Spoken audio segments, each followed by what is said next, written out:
place a hair clip underneath the section. I find this just really helps to prevent any hairs from getting tangled and then breaking. Once secure, pinch and pull on small pieces of hair throughout that top section. This will create that really pretty texture and volume. And I would recommend starting with really small pulls in pieces and then slowly pulling more like slightly larger pieces. Next, give your ponytail a brush, remove that lower clip if you added one, and then just clip your ponytail up out of the way.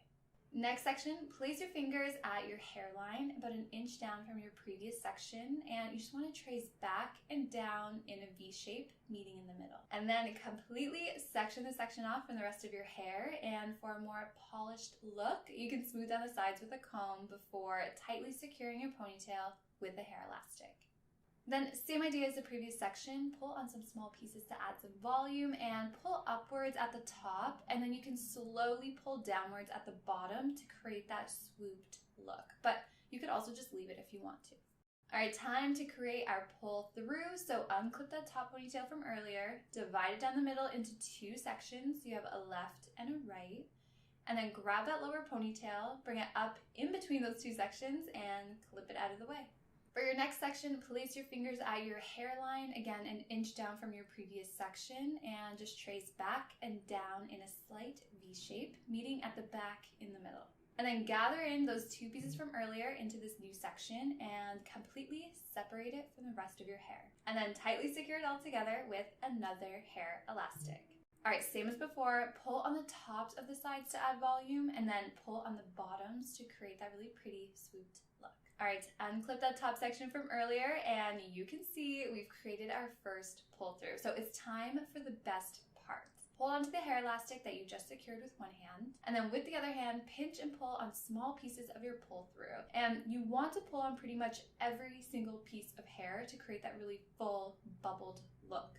So pull on the sides, the front, reach for those ones in the back, and this is really going to help your hairstyle pop. So go ahead and make these sections as large or as small as you like, but one tip that I always say is start small, because you can always make the braids larger, but it's not easy to make them smaller. Cool, so now we have our very first pull through. All right, time to create another pull through. So take your ponytail, divide it down the middle into two, so you have a left and a right, and then grab your lower ponytail, bring it up in between those two sections and clip it out of the way. And then place your fingers behind your ears about an inch below that previous section, leaving some hair down at the nape if you can and any face framing pieces. And secure with another hair elastic.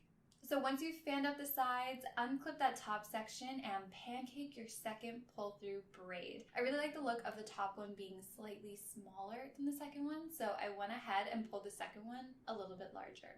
All right, so one more time, divide your ponytail down the middle into two equal sections, and then grab that lower ponytail, bringing it up in between those two sections and then clipping it out of the way. Now gather all the remaining hair, leaving out any face framing pieces. Once you've secured everything together, unclip that top ponytail and you guessed it, pancake your pull through. And for this pull through, I made it slightly larger than the last.